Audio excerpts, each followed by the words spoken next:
আমাদের বাড়িতে বিয়ে উপলক্ষে খালা আর খালাতো বোন আসলো। সেদিন রাতে খাওয়া দাওয়া সেরে আমরা ঘুমিয়ে পড়লাম। তারপর নড়াচড়ার জন্য আমার ঘুম ভেঙে গেল।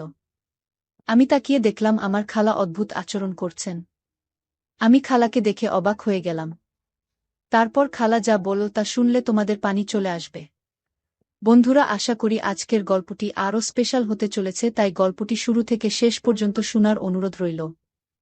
আমাদের জয়েন্ট ফ্যামিলি না হলেও বাবা কাকারা সবাই একই জায়গায় যার যার মতো বাড়ি বানিয়ে বসবাস করত।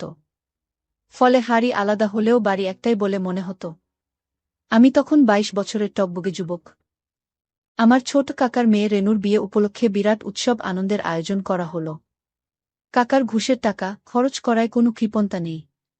কাছের দূরের যত আত্মীয় স্বজন ছিল সবাইকে পরিবারশুদ্ধ দাওয়াত করে এনেছিলেন। তাদের মধ্যে ছোট চাচির সবচেয়ে ছোট বোন ময়না খালা, আর তার মেয়ে মায়াও ছিল। মায়া তখন কলেজে পড়ে, অসম্ভব রকমের সুন্দরী আর খুবই অহংকারী। তবে অহংকার করা ওকে মানায়। অহংকার করার মতো ঐশ্বর্য যে তার ছিল, সেটা যে তাকে একবার দেখেছে সেই স্বীকার করে নিয়েছে। আত্মীয় স্বজনদের মধ্যে বিশেষ করে মহিলারা ছোট কাকিকে পরামর্শ দিয়েছিল বিয়ের সময় মায়া যেন পাত্রপক্ষের সামনে না যায়। তাতে রেনুর বিয়েটা ভেঙে যেতে পারে। মায়ার জন্মের পর ময়না খালা মায়ার বাবার স্মৃতিটাই আঁকড়ে ছিল।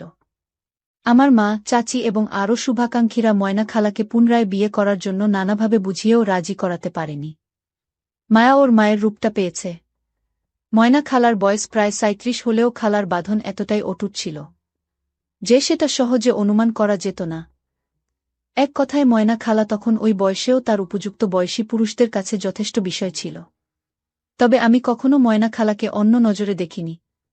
তার অবশ্য আরও একটা বিশেষ কারণ ছিল, আর সেটা হলো আমার নজর ছিল মায়ের দিকে। ময়না খালা মায়াকে নিয়ে প্রায় ছোট চাচির বাসায় আসতেন, আর বেশ কিছুদিন করে থেকে যেতেন। বিশেষ করে যখনই মায়ের স্কুল কলেজ ছুটি থাকত তখনই চলে আসতেন। আমি অবশ্য গোপনে একটা বিষয় জেনে ফেলেছিলাম। স্থানীয় একজন প্রভাবশালী এবং বিত্তমান ব্যক্তি ময়না খালার প্রতি আসক্ত ছিল। সে প্রায়ই খালার বাসায় বিভিন্ন ছলছুতো নিয়ে আসত আর ইনিয়ে বিনিয়ে খালাকে পটানোর চেষ্টা করত। সেজন্যেই খালা সুযোগ পেলেই চাচির বাসায় চলে আসতেন। ময়না খালার সাথে আমার সম্পর্ক ছিল অত্যন্ত সহজ, স্বাভাবিক এবং সুন্দর। অনেক সময় গল্প বাঁধন ঠেলে ফুলে থাকা খালার অপূর্ব সুন্দর বের হয়ে পড়ত, আর ময়না খালা সেটা খেয়াল করে একটা মিষ্টি হাসি দিয়ে উঠিয়ে নিত। ছোট চাচির বাসায় এসে খালাকে কখনো চুপটি করে বসে থাকতে দেখিনি। সবসময় বিভিন্ন কাজে ব্যস্ত থাকত। একবার আমি গোসল করার জন্য বাথরুমে গিয়ে দেখি খালা কাপড় ধুচ্ছে। আমাকে দেখে বলল, একটু দাঁড়া, আমার প্রায় হয়ে গেছে, কাপড়গুলো ধুয়ে নেই। গ্রামের বাথরুম, খোলা জায়গায়, তবে গ্রাম হলেও আমাদের বাড়ির বাথরুম ছিল পাকা করা। আমি বাথরুমের বাইরে দাঁড়িয়ে অপেক্ষা করছি। খালা কাপড়গুলো আছড়ানো শেষ করে বালতিতে পানি নিয়ে ধুতে লাগলেন। সেজন্যে খালাকে বসা থেকে উঠে দাঁড়িয়ে বাকিয়ে হামা দিয়ে ধুতে হচ্ছিল। চোখের পলক পড়ছিল না, এক দৃষ্টিতে খালার সেই অপূর্ব সুন্দর ঐশ্বর্য দেখছিলাম। এমন সময় খালা আমাকে হয়তো কিছু বলার জন্য আমার দিকে তাকিয়ে আমার চোখের দৃষ্টি অনুযায়ী নিজের দিকে তাকালো। আমাকে দিকে তাকিয়ে হেসে বললেন, কিরে হা করে কি দেখছিস? দাঁড়া, তোর মাকে বলি তোর একটা বিয়ে দিয়ে দিক। আমি লজ্জায় লাল হয়ে বললাম, খালা এসব কি বলছেন? খালা রহস্যময় হাসি দিয়ে বললেন, আর আমি বললেই দোষ? আয়, আমার হয়ে গেছে, তুই তো ভীষণ হয়ে গেছিস। নে গোসল করে ঠান্ডা হও, বলে হাসতে হাসতে চলে গেল খালা। নিজের উপর ভীষণ রাগ হতে লাগলো আমার। এ কথা যদি মায়া জানতে পারে? খালা এমনিতে খুব পরহেজগারি ভাব দেখাত। নিয়মিত নামাজ পড়ত আর পর্দা করত। তবে আমার সামনে খালা মাঝে মাঝে যেরকম অমনোযোগে তাতে আমার মনে হতো পরহেজগারিটা খালার একটা খোলস। আমার বিশ্বাস ছিল যে খালা যতই পরহেজগারি দেখাক না কেন, কেউ যদি খালাকে প্রস্তাব দিয়ে বসে তবে খালা রাজি না হয়ে পারবে না। মায়ের সাথে আমার সম্পর্কটা বেশ জমে উঠছিল। অনেক কাঠখড় পুড়িয়ে শেষ পর্যন্ত ওর সাথে সরস একটা সম্পর্ক তৈরি করতে পেরেছিলাম। কিন্তু মেয়েটা বড়ই রহস্যময় আর ভীষণ অহংকারী, জেদি। মায়ের অপূর্ব সুন্দর চেহারা আর আমার মনে মনে কল্পনা করতাম, যদি আমি আরও বড় হতাম আর বেশ ভালো একটা চাকরি করতাম, তাহলে মাকে বলে ময়না খালাকে প্রস্তাব দিতাম মায়াকে বিয়ে করার জন্য। যাই হোক, সেটা যখন হবার নয় তখন আমি মনে প্রাণে চেষ্টা চালিয়ে যেতে লাগলাম। যেভাবেই হোক কমপক্ষে একটিবার হলেও না পারলে সারা জীবন আক্ষেপ থেকে যাবে, যা থেকে আমি কোনোদিন মুক্তি পাব না। মাঝে মাঝে মনে হতো আমি প্রস্তাব দিলেই মায়া আমার সাথে রাজি হয়ে যাবে, কিন্তু পরক্ষণেই আমি একটু কাছে ঘেঁষলেই নানা কৌশলে আমাকে পাশ কাটিয়ে চলে যেত।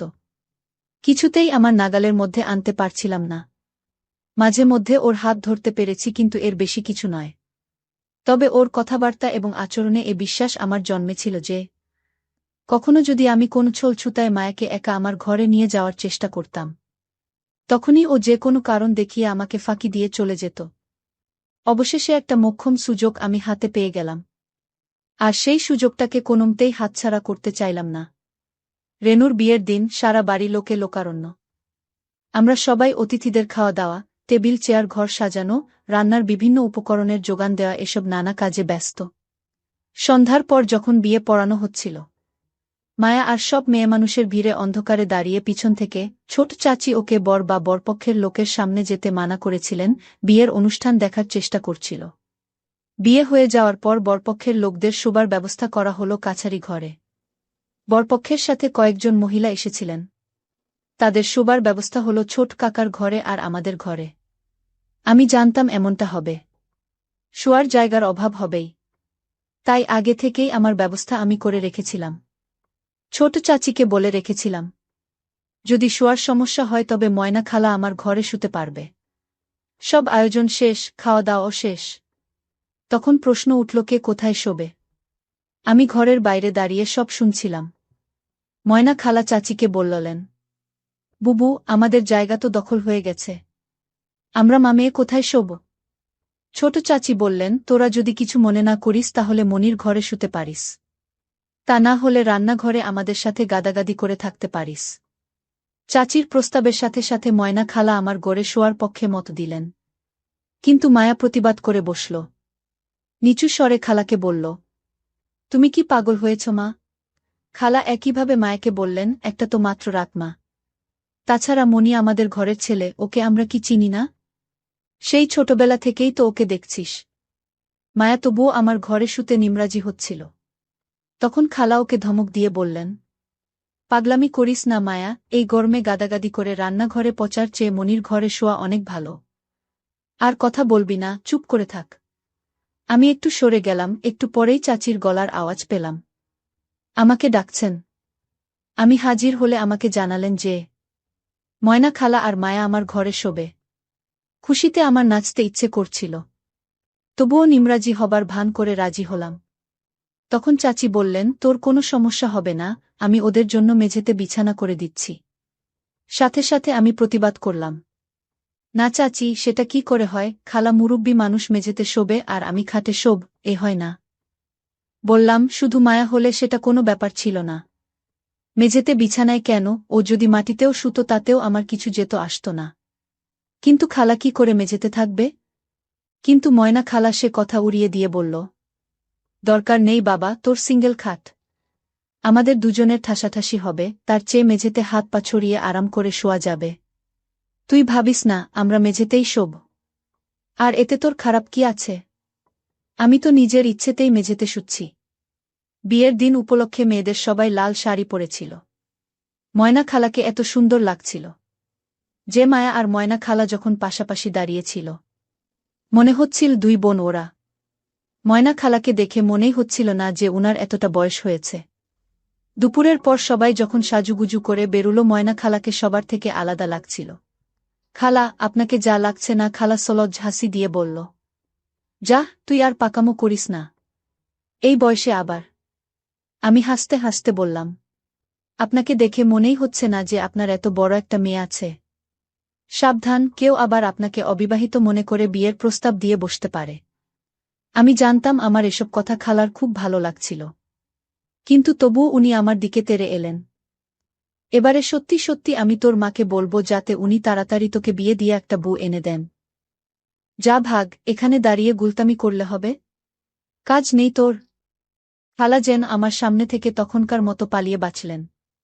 চাচি আমার ঘরের মেঝেতে দেয়াল ঘেঁষে তোষক পেতে বেশ বড় করে একটা বিছানা করে দিলেন। আমরা যখন শুতে গেলাম তখন প্রায় মাঝরাত। খালা দেয়াল ঘেঁষে আর মায়া বাইরের দিকে শুলো দেখে খুশিতে আমার রীতিমতো বাজাতে ইচ্ছে করছিল। এটাই তো চাইছিলাম। মনে মনে ভাবলাম, এত রাত করে শোয়া হলো। শোয়ার পর বাতি নিভিয়ে দেয়া হলো। ঘরটা ঘুটঘুটে অন্ধকার হয়ে গেল। এমন অন্ধকার যে নিজের হাতটাও দেখা যাচ্ছিল না। কেবল তিনটে প্রাণীর শ্বাস ফেলার আওয়াজ শোনা যাচ্ছিল। বাইরে তখনও কোলাহল, ডেকোরেশনের লোকজন প্লেট, গ্লাস, টেবিল, চেয়ার, ডেকচি এসব গোছাচ্ছে। অনেকক্ষণ ঘুম এলো না। কিভাবে কি করব সেটাই ভাবছিলাম। এসব ৭-৫ ভাবতে ভাবতে কখন যে ঘুমিয়ে গেছি টের পাইনি। একটা বাজে স্বপ্ন দেখে ঘুম ভাঙল। জেগে দেখি গরমে আমার শরীর ঘেমে গেছে। খোলা জানালা দিয়ে ফুরফুরে বাতাস আসছে, তবুও ঘেমে গেছি। আসলে ওটা ছিল দুঃস্বপ্নের ফল। প্রথমে মাথাটা কিচ্ছু মনে পড়ছিল না। পরে ক্যামেরার ফ্ল্যাশের মতো হঠাৎ করে মনে পড়ল সবকিছু। না জানি রাত কত হয়েছে, ভোর হয়ে গেল নাকি।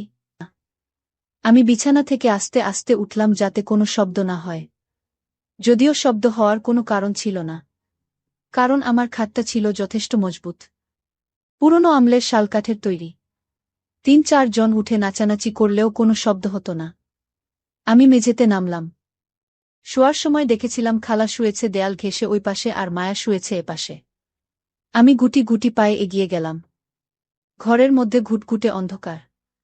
কেবল আবছাভাবে ওদের বিছানাটা দেখা যাচ্ছে। বিছানার কাছে গিয়ে দাঁড়ালাম। দুটো ফোঁস ফোঁস করে ঘুমাচ্ছে। দুজনের মাঝে প্রায় ৩ ফুট দূরত্ব। বড় বিছানা, গরমের কারণে ফাঁক রেখে শুয়েছে। অন্ধকারে লাল শাড়ি কালচে লাগছে। হাতার বাইরে থাকা হাতের অংশ ফর্সা হওয়ায় অন্ধকারেও চকচক করছে। আমি আরেকটু কাছে গেলাম। আমার হিসেব মতো এপাশে মায়া শুয়ে ঘুমাচ্ছে। ফলে কাছেও চকচকে ফর্সা ত্বক দেখা যাচ্ছে। আমি আস্তে আস্তে মায়ের কাছে বসে পড়লাম। আলতো করে ডান হাতটা রাখলাম ওর ফর্সা হাতের উপরে। অন্ধকার একটু ফিকে হয়ে এসেছিল। চেহারা না বোঝা গেলেও বেশ দেখা যাচ্ছিল যে দুজনেই দেয়ালের দিকে মুখ রেখে কাত হয়ে শুয়ে ঘুমাচ্ছে। তবুও সাহসে ভর করে হাতটা আরেকটু এগিয়ে দিলাম। বন্ধুরা, আজকের মতো এখানেই শেষ করলাম। দেখা হবে পরের ভিডিওতে। সবাই ভালো থাকুন, ধন্যবাদ। বন্ধুরা, আমি রাফিন। আমি এখন বিবাহিত। আমি বিয়ে করেছি আমার বোন দীপালিকে। দীপালি আমার একমাত্র বড় বোন। ভাই বোন আমরা ২ জন। দীপালির বর্তমান বয়স ৩৫ এবং আমার বয়স ২৫ এবং আমাদের বাচ্চার বয়স প্রায় ৬ মাস হতে চল। আমাদের ২ জনের লাইফ শুরু হয় আজ থেকে প্রায় আরও ৫ বছর আগে থেকে। আমি আপুকে ছোটবেলা থেকে অনেক রেসপেক্ট করতাম। কখন যে তার প্রতি আমার ভালোবাসা জন্মে তা নিজেও জানি না। আপুর প্রতি আমার ভালোবাসা তখন থেকে যখন আপু তার প্রথম স্বামীকে ডিভোর্স দিয়ে আমাদের বাড়ি চলে আসে। আমাদের ছিল ছোট একটা পরিবার। আম্মু, বাবা ও আমরা ৩ জনই থাকতাম বাসায়। আর দীপালি থাকত তার শ্বশুর বাড়ি। বাবা মা ধুমধাম করে অনেক টাকা পয়সা খরচ করে বিয়ে দিয়েছিল। কিন্তু বিয়ের পর দীপালি ও তার প্রথম স্বামীর সংসার ছিল মাত্র ২ বছর। শুনেছিলাম অ্যারেঞ্জ ম্যারেজ ভাবে বিয়ে হওয়ায় ২ জনের মাঝে কোনো বনিবনা ছিল না, তাই তারা মিউচুয়াল ভাবে ডিভোর্স হয়ে যায়। ডিভোর্সের পরে আপু আমাদের সাথে আবার থাকা শুরু করে। বাবা মা নতুন বিয়ের সম্বন্ধ দেখতে শুরু করে দীপালির জন্য, কিন্তু দীপালি কখনোই রাজি হতো না বিয়ের জন্য। বলতো ডিভোর্স হয়েছে, তার সবে সময় লাগবে তার মানসিকভাবে ঠিক হতে। তবে বিয়ের ১.৫ বছর পরেও আপু ছিল ঠিক সব সময়ের মতোই সুন্দর। বিয়ে হলে শুনেছিলাম বিবাহিত মেয়েরা নাকি মোটা হয়ে যায়। তবে আপু ঠিক আগের মতোই ছিল। আপু যখন ডিভোর্স নিয়ে তার জামাই এর কাছ থেকে চলে আসে বাড়ি, এবং আপু বাড়িতে আসার পর থেকে আমার কেমন যেন ভালো লাগতে শুরু করল। আপুকে দেখলে আজও বিয়ের এতদিন পরে আমার ভালো লাগে। যদিও দীপালি আমার পাশেই আমাদের বাচ্চা নিয়ে ঘুমিয়ে আছে এখন। তবে মূল কথা শুরু হয় যখন আমাদের মা আমাদের দুনিয়া ছেড়ে চলে যায়। একা হয়ে পড়ি আমি দীপালি, কারণ মায়ের মারা যাওয়ার পরে আব্বু ২ মাসের মধ্যে আরেকটা বিয়ে করে ফেলে। সেই মহিলাকে আমি আর আপু মেনে নিতে পারি নাই। এতে আব্বুর সাথে আমার আর আপুর ঝামেলা হয়। আর আব্বু তার দ্বিতীয় স্ত্রী নিয়ে আলাদা হয়ে যায় আমাদের কাছ থেকে। তখন থেকেই শুরু হয় আমার আর আমার বোনের জীবন সংগ্রাম, যদিও সেটা একদিনে নয়, অনেক ধীরে ধীরে। আব্বু আমাদের খোঁজ খবর নেওয়াও প্রায় বন্ধ করে দিয়েছিল, শুধু টাকা পাঠাই দিত। এর ফলে আমি আর আমার বোন আমরা হয়ে পড়ি একা। আমাদের মধ্যে ভাই বোনের কেয়ারিংটা আরও বেড়ে ওঠে। যদিও আপু সব সময় আমাকে তার ছোট ভাইয়ের মতো দেখলেও আমি তার ডিভোর্সের পর তাকে কখনোই শুধু বোন হিসেবে দেখি নাই। আপু আর আমার মাঝে অনেক বন্ধুত্ব গড়ে উঠে। তখন আর আপু আমাকে দেখে অত কিছু ভাবত না, সব স্বাভাবিক ছিল আমাদের মাঝে। প্রায় আমার কলেজে যাওয়ার সময় লেট হলে আপু আমাকে খাওয়াই দিত এবং অসুখ বিসুখের দুইজনকে অনেক কেয়ার করতাম। আমি জানতাম যে আপু শুধু আমাকে তার ভাইয়ের মতোই দেখে, তার চেয়ে বেশি না। তবে সব সময় চেষ্টা করতাম আপুর পাশাপাশি থাকার যত্ন নেবার। একদিন মনে মনে ভাবলাম আর কত একটু চেষ্টা করে দেখি না। এমন কয়েক সপ্তাহ চলার পরে ভাবলাম অনেক হয়েছে, এবার আর না। ফার্মেসি থেকে ঘুমের ওষুধ এনে আপুর খাবারের সাথে দিলাম। রাত 2টার পরে আপু রুমের কাছে গিয়ে ডেকে চেক করে নিলাম আপু ঘুমিয়েছে কিনা। এত ভয় লাগছিল, কি করব কিছুই বুঝতে পারছিলাম না। এর 2 দিন পরে আপু বাসায় ছিল না। হঠাৎ আপু বাসায় চলে আসে এবং বাসায় কলিং দেয়। কলিং বেল দেওয়ার সাথে সাথে আপু রুমে ঢুকে পড়ে এবং আমার হাতে তার ব্যবহার করা জিনিসগুলো দেখে ফেলে। আপুর সাথে আর কথা বলার মতো কিছু খুঁজে পাই না। তবে আপু সেদিন অনেক কথা এবং মনে হয় অনেক বেশি মন খারাপ করেছিল। তারপরের দিন থেকে আপুর সাথে আর আগের মতো স্বাভাবিকভাবে কথা হতো না প্রায় 2-3 সপ্তাহ। আপু সব সময় আমার কাছ থেকে দূরে দূরে থাকার চেষ্টা করত, আমিও কিছু বললাম না। তবে আপু যত দূরে থাকত আমার ভালোবাসা আরও তত বেশিই বাড়তে থাকে। প্রতিদিনের মতোই দুইজন খাওয়া দাওয়া শেষ করে নিলাম। তারপর দুইজন দুইজনার মতো যার যার রুমে ঘুমাতে গেলাম, তবে আমি জেগেছিলাম, আপুর গভীর ঘুমে যাওয়ার অপেক্ষায় ছিলাম। রাত তখন প্রায় 1টা, সাহস করে চলে গেলাম আপুর রুমে। প্রথমে চেক করলাম যে আপু কি গভীর ঘুমে চলে গেছে কিনা। ডাকলাম, সাড়া নাই, গভীর ঘুমে চলে গেছে আপু। মনে মনে অনেক খুশি হলাম এবং স্বস্তি পেলাম। আপুর কাছে গেলাম, প্রথমে পাশে বসলাম। কি সুন্দর মায়াবী চেহারা, কি সুন্দর নির্ভর চিন্তায় ঘুমাচ্ছে। আপু কখনোই একদম সাদা ফর্সা ছিল না, সে ছিল শ্যামলা। বাইরের চাঁদের আলোয় নিজেকে হারিয়ে অদ্ভুত আচরণ করতে লাগলাম। 5 মিনিট পর দেখি আপুর চোখ খুলে গেছে, আপুর ঘুম ভেঙে গেছে। তবে কি এক অদ্ভুত সুখের আশায় আপুর কথার কোনো মূল্য দিলাম না। আমি একটা জিনিস জানতাম, আপু মুখে যাই বলুক না কেন আপু কিছু বলবে না। তাই আমিও আপুকে আর কিছু বলি নাই। নিজের রুমে ঘুমাতে চলে আসি আর আপু সারারাত এই বিষয় নিয়ে অনেক মন খারাপ করে। পরদিন সকালে কিছুই স্বাভাবিক ছিল না। আপু আমার সাথে কোনো রকমের কোনো কথা বলা বন্ধ করে দিয়েছিল প্রায় 3 দিন। আমিও আগ বাড়িয়ে আর কথা বলতে যাই নাই। রাতে আলাদা আলাদা খাওয়া দাওয়া শেষ করে আমি আমার মতো ঘুমাতে যাওয়ার প্রস্তুতি নিচ্ছিলাম। হঠাৎ করেই দেখি আমার ঘরে আপু। আপু এসে আমাকে সরি বলে যে সে নাকি আমার সাথে বেশি রাগ করে ফেলছে, সেই বিষয়ে সান্ত্বনা দিচ্ছে আমাকে। আস্তে আস্তে সবকিছুর পরিবর্তন হয়ে যায়। 1.5 বছর পর আপু বিয়ে করতে চাইল এবং তা নিয়ে একটু সময় নেই আমরা দুইজনে। তার ফলেই আমরা ঢাকা শিফট হয়ে যাই স্বামী স্ত্রী পরিচয় দিয়ে এবং এখানেই আপুর সাথে বিয়ে হয়। আপুকে দেখাশোনা করার জন্য একটা আলাদা বুয়া রাখি। আমাদের একটা ছেলে হয়। আপু, আমি আর আমাদের বাচ্চা, এই 3জন মিলেই থাকি। আজকে আপুর জন্মদিন। তাই আজকে সন্ধ্যায় চাচা, চাচি আর চাচাতো ভাই সাগরকে দাওয়াত দেওয়া হয়েছে। তেমন বড় কোনো আয়োজন নয়, শুধু আমাদের পরিবার আর চাচার পরিবার মিলিতভাবে রাতে খাওয়ার আয়োজন করা হয়েছে। সাথে আপুর জন্মদিন উপলক্ষে ছোট একটা কেক আনা হয়েছে। সন্ধ্যায় আমার চাচাতো ভাই এসে আমার সাথে গল্প করতে লাগল। কিছুক্ষণ গল্প করার পরে আমাকে বলল, আপু কোথায়? আমি সাগরকে বললাম, আপু মনে হয় তার নিজের রুমেই আছে। আমার কথা শুনে সাগর আমাকে বলল, চল ভাই, আপুর রুমে গিয়ে 3 ভাই বোন একসাথে গল্প করি। সাগর আর আমি গিয়ে দীপালি আপুর রুমের দরজায় নক করতেই আপু দরজা অর্ধেক খুলে দাঁড়াল। আপুকে দেখে সাগর আর আমার দুজনেই অবাক হয়ে গেলাম। আপু একটা নীল রঙের শাড়ি পরে আছে। আমি আর সাগর দুজনেই আপুর দিকে তাকিয়েছিলাম। কেননা আপুকে সাজলে এত সুন্দর দেখাবে আমরা ভাবতেই পারি নাই। সাগরকে দেখে আপু বলল, তোমরা চলে এসেছ। চাচা, চাচি কোথায়? আপুর কথা শুনে সাগর বলল, আসলে আপু আমি আগেই চলে এসেছি। আব্বু আর আম্মু কিছুক্ষণ পরে আসবে। আপু বলল, তুমি আগে এসে খুব ভালো করেছ। আসো, রুমের ভিতরে এসে বসো। সাগর বলল, আমরা পাশের রুমে বসে গল্প করছি আপু। তুমি রেডি হও। আপু বলল, অনেকদিন পরে আজকে আমি শাড়ি পরছি। আমার শাড়ি পরতে সময় লাগবে। তোমরা আমার রুমেই বসো। রেডি হতে হতে তোমাদের সাথে গল্প করা যাবে। আপুর কথা শুনে সাগর বলল, আমরা বসে থাকব, আর তুমি রেডি হবে। সাগরের কথা শুনে আপু বলল, তোমরা আমার ছোট ভাই। তুমি কি আমাকে তোমার নিজের বড় বোন মনে করো না নাকি? আপুর কথায় মিলিয়ে আমি বললাম, আসলে আপু, আমরা তো গরিব মানুষ। সাগরের মতো ধনী মানুষ আমাদেরকে তার নিজের ভাই বোন মনে করবে কেন? আমার কথা শুনে সাগর রেগে গিয়ে আমাকে বলল, তুই আমাকে কি মনে করিস? সাগরের চোখে পানি চলে এসেছিল।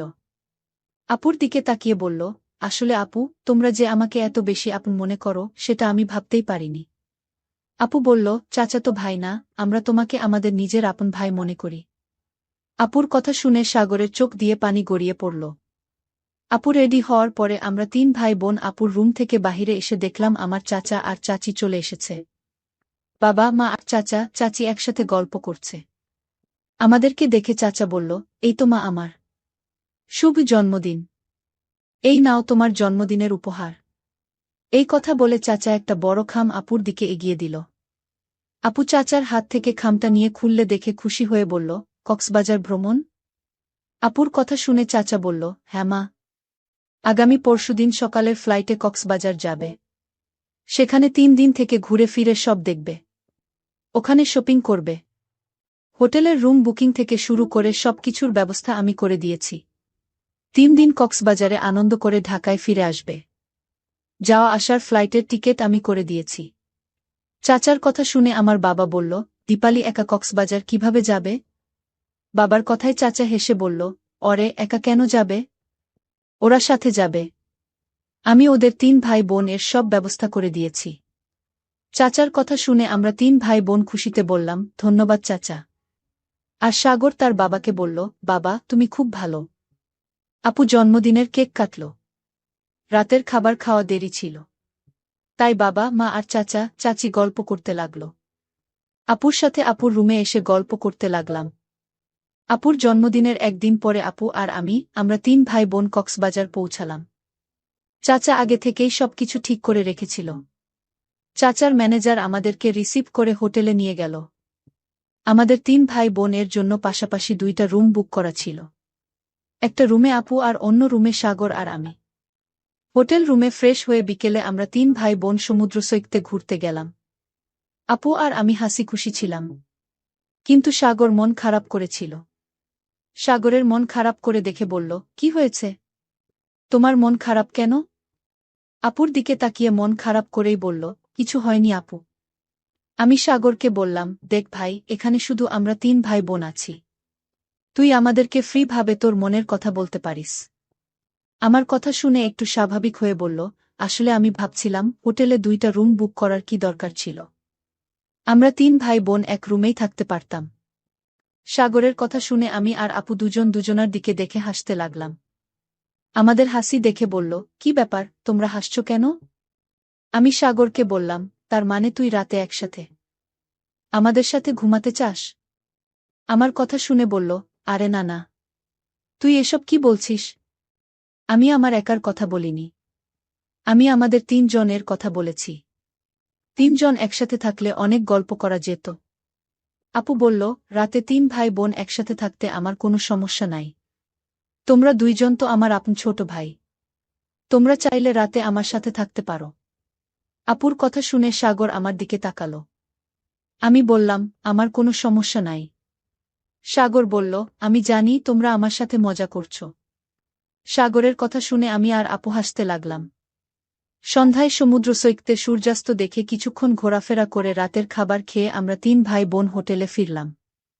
রুমে ঢোকার আগে আপু বলল, তোরা 2 জন ফ্রেশ হয়ে আমার রুমে চলে আয়। আপু তার নিজের রুমে চলে গেল আর আমি আমাদের রুমে আসলাম। রুমে ঢুকেই সাগর আমাকে বলল, দেখ ভাই, একটা কথা বলি, কিছু মনে করিস না। আমি বললাম, তোর যা মন চায় তুই আমাকে ফ্রি ভাবে সব বলতে পারিস। কোনো সমস্যা নাই। সাগর বলল, তোরা বলেছিলি যে আমাকে তোরা তোদের নিজের ভাই মনে করিস। তাহলে তুই আর আপু আমাকে নিয়ে ওভাবে মজা করলি কেন? আমি বললাম, তুই আসলেই একটা বোকা। আমরা যদি তোকে আমাদের নিজের ভাই মনে না করতাম তাহলে কি আপু ঘুমানোর কথা বলতো কখনো? সাগর বলল, অরে ভাই, সেটা তো আপু মজা করছিল। আমি ফ্রেশ হয়ে আপুর রুমে গিয়ে দরজায় নক করতেই আপু দরজা খুলে দিল। আপুর রুমে ঢুকে দেখলাম, যেই ড্রেস পরে আপু আমাদের সাথে বাহিরে গিয়েছিল এখনো সেই ড্রেসটাই পরেছিল। আমি আপুকে জিজ্ঞাসা করলাম, তুমি এখনো ফ্রেশ হও নাই আপু? আপু বলল, না, এইমাত্র হাত মুখ ধুয়ে আসলাম। আমাদের ৩ ভাই বোন এর কক্সবাজার ৩ দিন সফরে অনেক আনন্দ করলাম। এরপর আমরা ভ্রমণ শেষে বাড়িতে ফিরে এলাম। বন্ধুরা, আমাদের সমাজে এরকম ঘটনা অনেকের সাথেই ঘটে। তোমাদের কাছে এটা অবাস্তব মনে হতে পারে, তবে এটা সত্যি যে আমার সাথে এমন কিছু হয়েছিল। তাই ভাই বোন হোক কিংবা বাবা, আমাদের একটু আলাদা থাকা উচিত আর শালীনতা থাকা উচিত। আর সমাজের মধ্যে এমন মনের মানুষদের মন সংস্কার করা উচিত। তাহলেই আমরা সকলেই ভালো থাকতে পারব। আমার ২২ বছরের কাজের লোক আমার ঘরেই ঘুমাত। তাকে আমি সবসময় সাধারণভাবেই দেখতাম। একদিন হঠাৎ সে আমার সামনে এসে বলল, ম্যাডাম, দয়া করে আমাকে ছোট চোখে দেখবেন না। সেই রাতে যখন আমি তার দিকে তাকালাম, আমি অবাক হয়ে গেলাম। রমেশ এখন আর আগের মতো যুবক নয়, বরং এক পরিপক্ক, পরিণত মানুষের মতো আচরণ করছিল। আমি তাকে অনেকক্ষণ ধরে ডাকছিলাম, কিন্তু তার কোনো সাড়া পাচ্ছিলাম না। তাকে খুঁজতে খুঁজতে আমি তার ঘরে গেলাম। সেখানে দেখলাম রমেশ মাত্রই স্নান সেরে বাথরুম থেকে বেরিয়ে এসেছে।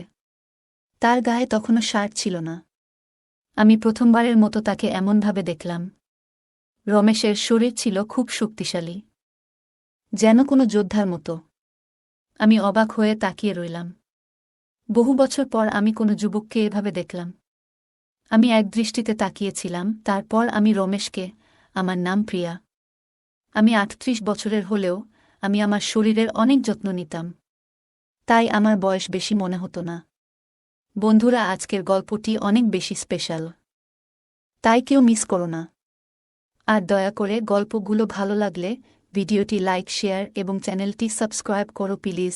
যখন থেকে রমেশ আমার বাড়িতে এসে থাকতে শুরু করল, আমার জীবনে কিছু পরিবর্তন আসতে লাগল।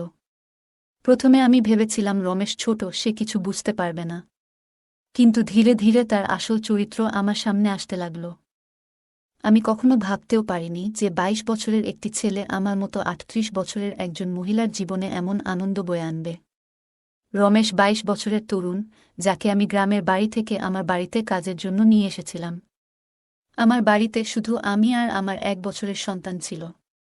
যখন আমি কাজে যেতাম, রমেশ আমার সন্তানের যত্ন নিত এবং সে আমার বাড়িতেই থাকত। আমি বিয়ে না করেই মা হয়েছিলাম। আমার প্রেমিক আমাকে বিয়ের প্রতিশ্রুতি দিয়ে আমার সঙ্গে প্রেমের অভিনয় করেছিল। যখন আমি গর্ভবতী হয়ে গেলাম, আমি তার বাড়িতে গেলাম এবং সেখানে গিয়ে দেখি যে তার বিয়ে হচ্ছে। সে আমার সঙ্গে প্রেমের অভিনয় করেছিল, কিন্তু শেষমেশ অন্য একটি মেয়েকে বিয়ে করে ফেলেছিল। আমার গর্ভে যে সন্তান ছিল, তাকে নষ্ট করার ইচ্ছে আমার হয়নি। যখন আমি ভাবলাম গর্ভপাত করাব, তখনও অনেক দেরি হয়ে গিয়েছিল, কারণ আমি তখন প্রায় ৫ মাসের গর্ভবতী ছিলাম। আমার বাবা মা আমাকে এবং আমার সন্তানকে গ্রহণ করতে অস্বীকার করলেন। তাই আমি একাই থাকতে শুরু করলাম। কিছু মাস আগে আমি আমার গ্রামের বাড়ি গিয়েছিলাম আমার দাদার ৯০তম জন্মদিন উদযাপন করতে। আমার দাদু আমাকে সেই বিশেষ দিনের জন্য নিমন্ত্রণ পাঠিয়েছিলেন, তাই আমি গ্রামে গিয়েছিলাম। সেখানে আমার ছেলেকে শুধু আমার দাদাই ভালোবেসে কোলে তুলে নিয়েছিলেন। আমার ছেলে কুনাল তার সঙ্গে খেলছিল। এমন সময় অফিস থেকে আমার ফোন এলো। কিছুক্ষণের জন্য ফোনে কথা বলার জন্য আমি বাইরে গেলাম। আমি যখন বাইরে থেকে ফিরে এলাম, দেখলাম আমার ছেলে কুনাল আর দাদার কাছে নয়, বরং বাড়ির এক কর্মচারীর কাছে ছিল। আমি লক্ষ্য করলাম কুনাল সেই কর্মচারীর সঙ্গে বেশ আনন্দের সঙ্গে খেলছে। আমি আমার সন্তানকে তার কাছ থেকে নিয়ে চলে যাওয়ার প্রস্তুতি নিচ্ছিলাম, তখনই সেই কর্মচারী আমাকে থামিয়ে বলল, ম্যাডাম, আমাকে একটু সাহায্য করবেন? আমার টাকার প্রয়োজন নেই, আমার কাজের প্রয়োজন। সে নিজেকে পরিচয় দিয়ে বলল, আমি রমেশ। আমি আগে এই বাড়ির গবাদি পশুর খোয়ারের দেখাশোনা করতাম, কিন্তু এখন বড় সাহেব গবাদি পশু বিক্রি করার কথা ভাবছেন। যদি আপনার কাছে কোনো কাজ থাকে, দয়া করে আমাকে দিন, আমার খুব প্রয়োজন। আমার বাবা মাও দিনমজুরি করেন, তাই আমার কাজের খুব প্রয়োজন। তখন আমি বললাম, আমার সন্তানের যত্ন নেওয়ার জন্য একজনের প্রয়োজন। কিন্তু এর জন্য তোমাকে শহরে যেতে হবে। আমি এই কাজের জন্য তোমাকে প্রতি মাসে ৭,০০০ টাকা দেব। রমেশ আমার প্রস্তাব শুনে শহরে আসতে রাজি হয়ে গেল। কুনাল তার সঙ্গে বেশ ভালোভাবে থাকত। এটা দেখে আমি রমেশকে আমার বাড়িতে নিয়ে আসার সিদ্ধান্ত নিলাম। রমেশ তখন থেকেই আমার বাড়িতে থাকত। সে বলেছিল প্রতি ৪ মাস পরপর যখন কিছু টাকা জমা হবে, তখন সে তার গ্রামে ফিরে যাবে। রমেশ সারা দিন আমার সন্তানের যত্ন নিত এবং ঘরের কাজে আমাকে সাহায্য করত। 1 মাস হয়ে গেছে রমেশ আমাদের বাড়িতে এসেছে, আর এই 1 মাসে সে নিজের কাজকে খুবই আন্তরিকতার সঙ্গে করেছে। তাকে আমার খুবই ভালো লাগত। রমেশের যত্নে আমার সন্তানের স্বাস্থ্যের উন্নতি হতে শুরু করেছিল এবং আমি অবাক হয়ে দেখলাম যে আমার ছেলে কুনাল, যে আমাকে আগে অনেক বিরক্ত করত, এখন রমেশের হাত থেকে খুব ভালোভাবে খাবার খাচ্ছে। আমি রমেশকে আমার বাড়িতে থাকার জন্য একটি আলাদা ঘর দিয়েছিলাম। একদিন রাতে আমার ছেলে খুব কাঁদছিল এবং কিছুতেই থামছিল না। তার কান্নার শব্দ শুনে রমেশ আমার ঘরে এসে কুনালকে আমার কাছ থেকে নিয়ে নিল। রমেশের কাছে যেতেই আমার ছেলে কুনাল একদম শান্ত হয়ে গেল। রাত অনেক হয়ে গিয়েছিল, কুনাল রমেশকে ছেড়ে দিতে চাইছিল না, তাই আমি রমেশকে আমার ঘরেই থেকে যাওয়ার জন্য বললাম। সেদিন আমি অনেক সুন্দর একটি পোশাক পরেছিলাম। সে আমার কথায় রাজি হয়ে গেল। সকালে আমি ঘুম থেকে উঠলাম, তখন দেখি কুনাল রমেশকে জড়িয়ে ধরে ঘুমাচ্ছে। সেই দৃশ্য দেখে আমার মনে হল, রমেশ সত্যিই আমার সন্তানের জন্য একজন আদর্শ দেখাশোনাকারী হয়ে উঠেছে। সেই রাতের পর থেকে রমেশ কুনালের জন্য আমার ঘরেই থাকতে শুরু করল।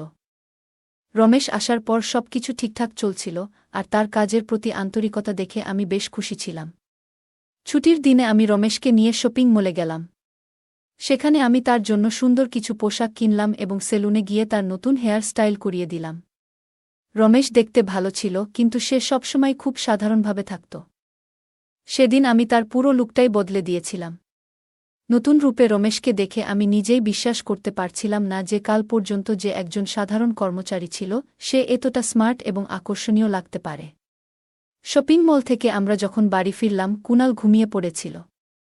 আমি তাকে তার ঘরে নিয়ে বিছানায় শুইয়ে দিলাম এবং পানি আনতে বাইরে যেতে লাগলাম। ঠিক তখনই রমেশ আমার জন্য পানি নিয়ে এলো। আমি পানি খেয়ে গ্লাসটা রেখে দিলাম, আর লক্ষ্য করলাম রমেশ আমাকে তখন থেকেই এক দৃষ্টিতে দেখছিল। হঠাৎ করেই সে আমাকে আলতো করে জড়িয়ে ধরল।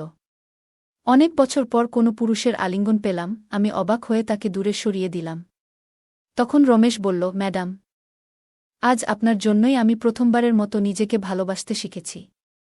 জীবন সত্যিই সুন্দর, শুধু সেটাকে কিভাবে উপভোগ করতে হয় তা জানা দরকার। আজ আপনি আমাকে সম্পূর্ণ বদলে দিয়ে আমার উপর অনেক বড় অনুগ্রহ করেছেন।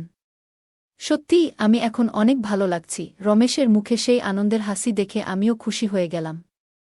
কারণ কোনো গরিবের উপকার করতে আমার অনেক ভালো লাগে। পরের দিন থেকেই রমেশ খুব পরিপাটি ও সুশৃঙ্খলভাবে থাকতে শুরু করল।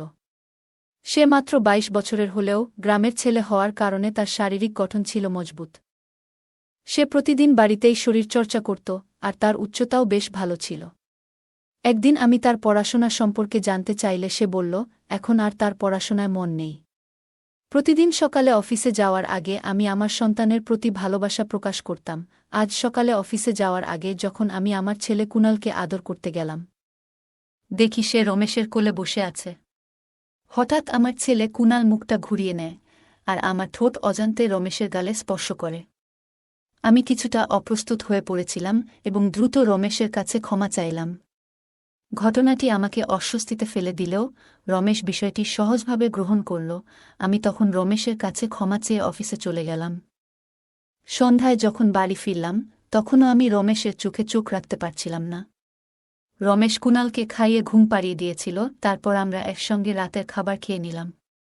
খাওয়ার পর আমি আমার ঘরে গিয়ে ওষুধ খেতে লাগলাম, কারণ আমার মাইগ্রেনের সমস্যা ছিল। ওষুধ খাওয়ার পরও আমার মাথার ব্যথা কমছিল না, তাই আমি মাথা ধরে বসেছিলাম। কিছুক্ষণ পর রমেশ ঘরে এলো। আমাকে এমন অবস্থায় দেখে সে জানতে চাইল কি হয়েছে।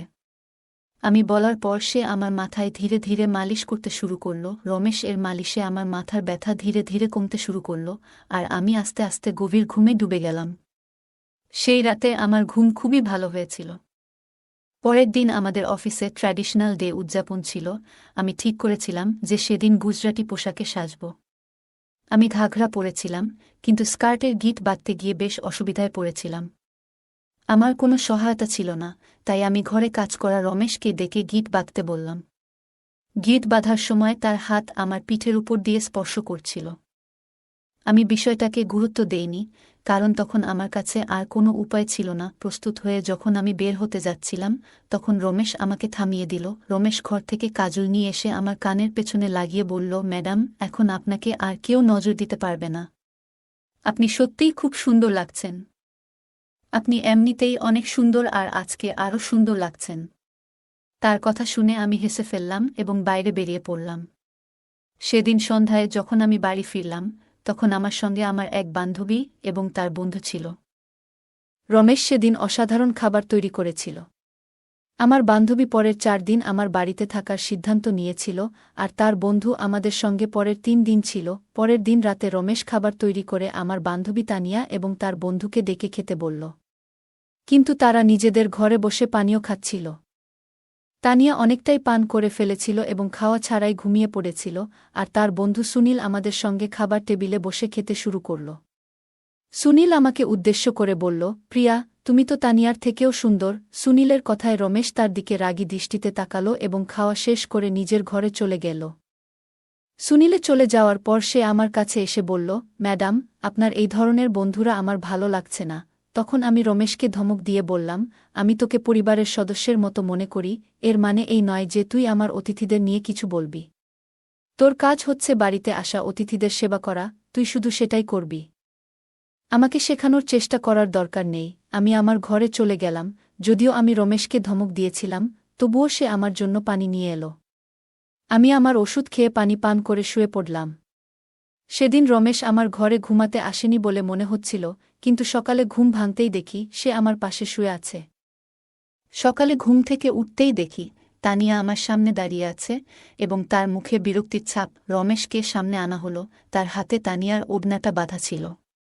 তানিয়া ক্ষুব্ধ কণ্ঠে বলল, তোমার এই গ্রাম্য কাজের লোকটা আমার বন্ধুর হাত ভেঙে দিয়েছে। রমেশ তখন মাথা নাড়ল এবং শান্তভাবে বলল, ম্যাডাম, আমি কিছুই করিনি। রাতে সুনীল সাহেব মদ্যপ অবস্থায় ছিলেন, সম্ভবত তার ভারসাম্য হারিয়ে পড়ে গিয়েছিলেন। আমি তো সুনীল সাহেবের উপর হাত তুলতে যাব কেন? তানিয়া তখনও কিছুটা অস্বাভাবিক অবস্থায় ছিল বলে মনে হল। রমেশ আমার জন্য তাদের কাছে ক্ষমা চেয়ে নিল। তানিয়া ও সুনীল তখন সেখান থেকে চলে গেলেন। এবং রমেশ আমার কাছেও ক্ষমা চাইতে শুরু করল। আমি জানতাম রমেশ কোনো ভুল করেনি। আজ আমি ছুটি নিয়েছিলাম কারণ কয়েকদিন ধরে আমি খুব ব্যস্ত ছিলাম। তাই ভাবলাম আজ একটু নিজেকে সময় দেব। সকালের নাশতা করার পর আবারও 1 ঘন্টার জন্য ঘুমিয়ে পড়লাম। রামার ছেলে কুনালও আমার সঙ্গে ঘুমিয়ে পড়েছিল। ঘুম থেকে উঠে মনে হল 1 কাপ চা খুব দরকার। আমি রমেশকে ডেকে চা বানানোর জন্য বললাম। আমি তাকে অনেকক্ষণ ধরে ডাকছিলাম, কিন্তু তার কোনো সাড়া পাচ্ছিলাম না। তাকে খুঁজতে খুঁজতে আমি তার ঘরে গেলাম।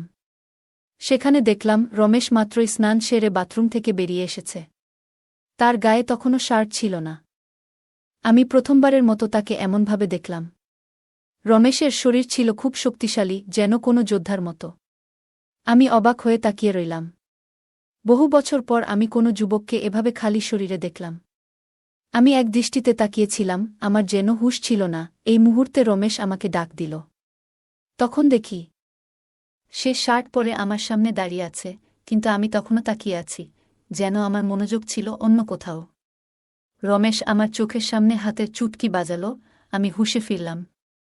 তাকে বললাম, আমার জন্য 1 কাপ চা বানিয়ে দাও। আজকের দিনটা আমি নিজের জন্য একটু আলাদা করে রেখেছিলাম।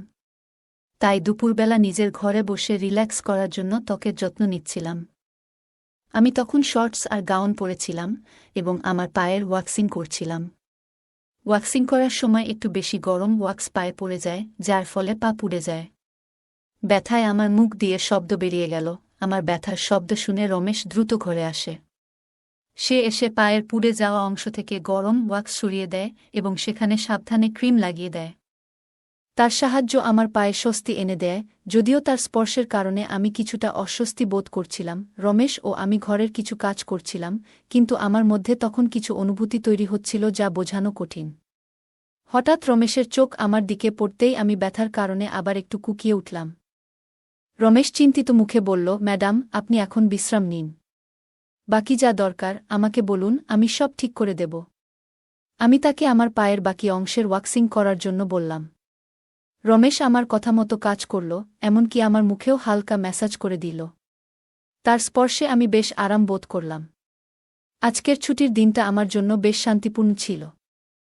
রমেশ সত্যিই সব দিক থেকেই নিখুঁত ছিল, কোনো কাজই তার জন্য কঠিন মনে হতো না। আজকে রাত নামতেই আমি তাকে আমার ঘরে না থাকার জন্য অনুরোধ করলাম।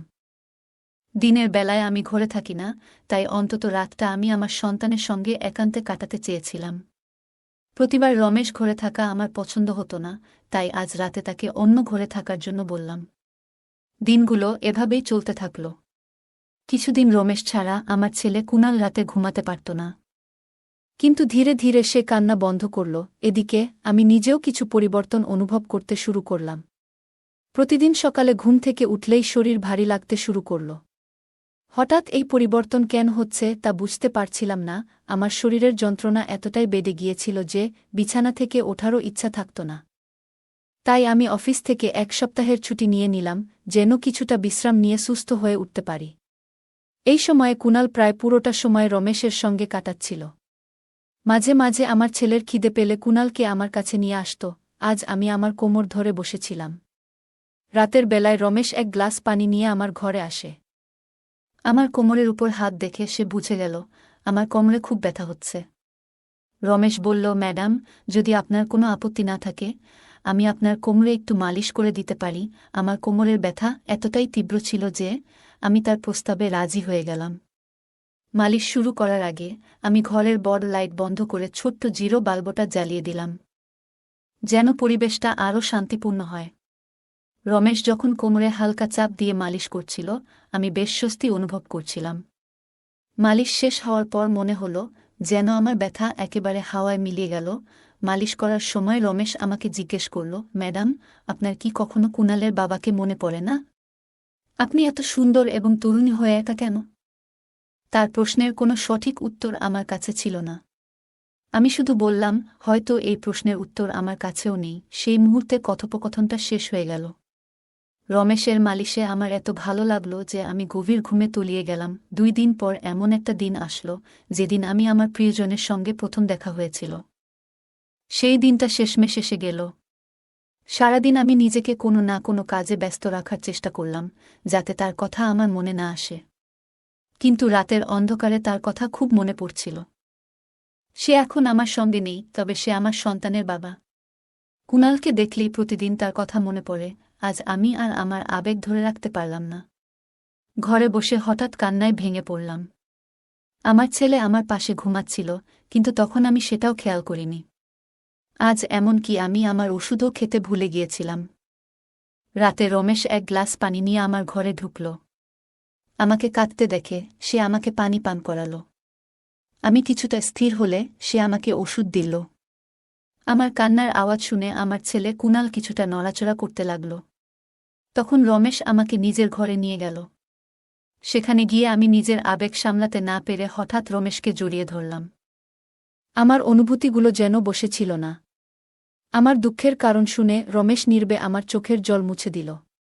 আমি তার কাঁধে হাত রেখে বললাম, আজ আমি তোমার পাশে থাকতে চাই, একটু সান্ত্বনার খোঁজে। রমেশ কিছুটা বিস্মিত হয়ে বলল, ম্যাডাম, আমি তো এসব বুঝি না। তার কথা শুনে আমি হেসে ফেললাম এবং তাকে সান্ত্বনা দিয়ে পাশে বসালাম। সেই রাতে আমি তার ঘরেই ছিলাম।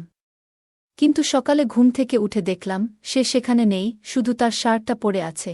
বাইরে গিয়ে দেখলাম রমেশ কুনালকে দুধ আর বিস্কুট খাওয়াচ্ছে। আমি আমার ছেলের কথা ভুলে গিয়েছিলাম, কিন্তু রমেশ ভোলেনি। সে আমাদের দুজনকেই খুশি রেখেছিল। রাতের ক্লান্তির কারণে আমি সকালে বেশ দেরি করে উঠেছিলাম। সারাদিন রমেশ আমার সঙ্গে চোখ মিলায়নি। আজ আমার বন্ধু তানিয়া আমার সঙ্গে দেখা করতে এলো। সে রমেশের দিকে একবারও তাকায়নি। রমেশ এসে তাকে পানি দিল এবং তারপর চুপচাপ ঘর থেকে বেরিয়ে গেল। কিছুক্ষণ কথা বলার পর তানিয়া চলে যাওয়ার জন্য তৈরি হল। যাওয়ার সময় সে বলল, যত দ্রুত সম্ভব। তোমার কাজের ছেলেটাকে এখান থেকে বিদায় করে দাও। বাইরে থেকে যতটা সরল মনে হয় সে আসলে ততটা সরল নয়। তানিয়ার কথাটা আমি তেমন গুরুত্ব দিলাম না। রোজকার মতোই রাতের খাবার শেষে রমেশ আমার ঘরে এক গ্লাস পানি নিয়ে এলো। সে কুনালকে ঘুম পাড়িয়ে দিয়েছিল। আজ কুনাল হলঘরে দোলনায় ঘুমাচ্ছিল, আর রমেশ তার দেখভাল করছিল। আমি ঘরের লাইট বন্ধ করে ঘুমিয়ে পড়লাম। কিছুক্ষণ পরে কুনাল কাদার শব্দে আমার ঘুম ভাঙল। আমি উঠতে যাচ্ছিলাম, তখনই তার কান্নার আওয়াজ হঠাৎ থেমে গেল। তারপর আমি আমার ঘরের দরজা খোলার একটা শব্দ শুনতে পেলাম। আমি চুপচাপ লক্ষ্য করছিলাম। রমেশ আমার ঘরে ঢুকল। সে ধীরে ধীরে আমার কাছে এসে দেখার চেষ্টা করছিল আমি ঘুমিয়ে আছি কিনা। এরপর সে আমার মোবাইলটা তুলে নিল। তার এই কার্যকলাপ দেখে আমি দ্রুত লাইট জ্বালিয়ে দিলাম। আমাকে জেগে থাকতে দেখে রমেশ হতভম্ব হয়ে গেল। আমি তার হাত থেকে মোবাইলটা কেড়ে নিলাম এবং জিজ্ঞেস করলাম, রমেশ, এ কি করছ? এত রাতে তুমি এখানে কি করছ? সে কিছু না বলেই চলে যাওয়ার চেষ্টা করল, কিন্তু আমি তাকে এত সহজে ছেড়ে দেওয়ার ইচ্ছা করিনি। আমি তাকে তার সেই ভিডিও দেখালাম, যেখানে তানিয়া একদিন এসে আমাকে একটা ভিডিও দেখালো, যেটা তার বয়ফ্রেন্ড সুনীলের সঙ্গে রমেশের মারপিটের দৃশ্য ছিল। সেদিন সুনীল এর মোবাইলের ক্যামেরা ভুলবশত চালু ছিল এবং সেই ঘটনাটা পুরোপুরি রেকর্ড হয়ে যায়। সেই ভিডিও দেখার পর থেকেই আমি রমেশের উপর নজর রাখছিলাম। আমি রমেশকে ডেকে বললাম, রমেশ, তুমি মিথ্যে কেন বললে? কেন সুনীল এর উপর হাত তুলেছিলে? রমেশ একটু থেমে বলল, যে কেউ আপনাকে ক্ষতি করার চেষ্টা করবে, তার সঙ্গে আমি এমনই করব। ম্যাডাম, সেদিন রাতে সুনীল মদ্যপ অবস্থায় আপনার ঘরে ঢুকেছিল, আর সে আপনার সাথে খারাপ ব্যবহার করতে চেষ্টা করছিল। এজন্যই আমি তার উপর হাত তুলেছিলাম। রমেশের কথা শুনে আমি অবাক হয়ে বললাম। আমি বললাম, ঠিক আছে, আমি তোমার কথা মেনে নিচ্ছি, কিন্তু তুমি আমার পানিতে ঘুমের ওষুধ কেন মেশাচ্ছিলে? আজ আমি নিজেই দেখেছি তুমি আমার পানিতে ওষুধ মিশিয়েছিলে। তোমার নজর আমার উপর ছিল, আর যেটা তুমি চেয়েছিলে সেটা আমি তোমাকে দিয়েছি। এখন তোমার কাজ শেষ, তুমি তোমার গ্রামে ফিরে যাও। আমার কথা শুনে রমেশ বলল, ম্যাডাম, আপনি যা ভাবছেন সেটা মোটেও ঠিক নয়। গত রাতে আমি কিছুই ভুল করিনি। হ্যাঁ, আমি আপনার পানিতে ঘুমের ওষুধ মেশাই যাতে আপনি ঘুমিয়ে পড়েন, কিন্তু আমি আপনার সঙ্গে কিছুই করতে চাইনি। কয়েকদিন আগে রাতে আমি আপনাকে ফোনে কথা বলতে দেখেছিলাম। আমি বুঝতে পেরেছিলাম আপনি আবারও আপনার সেই প্রেমিকের সঙ্গে দেখা করার পরিকল্পনা করছেন, এবং সেই দেখা আপনার নিজের বাড়িতেই হওয়ার কথা ছিল। আমি এটা আটকাতে চেয়েছিলাম, কারণ সেই ব্যক্তি এখনও আপনাকে প্রতারণা করছে। সে আপনাকে মিথ্যে কথা বলছে। সে আপনাকে ধোঁকা দিচ্ছে, আর তার লক্ষ্য আপনার সন্তানকে আপনার কাছ থেকে দূরে নিয়ে যাওয়া। তার স্ত্রী সন্তান ধারণ করতে পারে না, তাই সে আপনার কাছাকাছি আসতে চাচ্ছে। সে তার স্ত্রীকে তালাক দেয়নি, আর এসব কথাই সে আপনাকে গোপন করেছে। আমি বিস্মিত হয়ে রমেশকে জিজ্ঞেস করলাম, রমেশ, তুমি এসব জানলে কিভাবে? তুমি কে? এসব তথ্য তুমি পেলে কোথা থেকে? রমেশ উত্তরে বলল, আপনার বাবা সাহেব আমাকে আপনার ছবি দেখিয়েছিলেন। রমেশ বলল, প্রথমবার আপনাকে দেখে খুব ভালো লেগেছিল, কিন্তু আপনার বাবা সাহেব বলেছিলেন যে আপনি বিয়ে করতে চান না। তখনই আমরা দুজনে মিলে একটা পরিকল্পনা করি, আপনার জীবনে জায়গা করে নেওয়ার জন্য আমি এখানে এসেছিলাম। তবে এখানে আসার পর দেখলাম অনেকেই আপনাকে ভুল উদ্দেশ্যে কাছে টানতে চাইছে। তখন থেকেই আমি আপনার সুরক্ষা করা শুরু করি। রমেশ আসলে 22 বছর বয়সী ছিল না, আমার প্রথম সন্দেহ ঠিকই ছিল। সে 30 বছর বয়সী এবং একটি ভালো চাকরি করত। আমার ভালোবাসা জয় করতে সে এত চেষ্টা করেছিল। রমেশ যা বলেছিল সবই সত্যি ছিল। সে আমার প্রেমিক সম্পর্কে যা কিছু বলেছিল তার সবকিছুই সঠিক প্রমাণিত হয়েছে।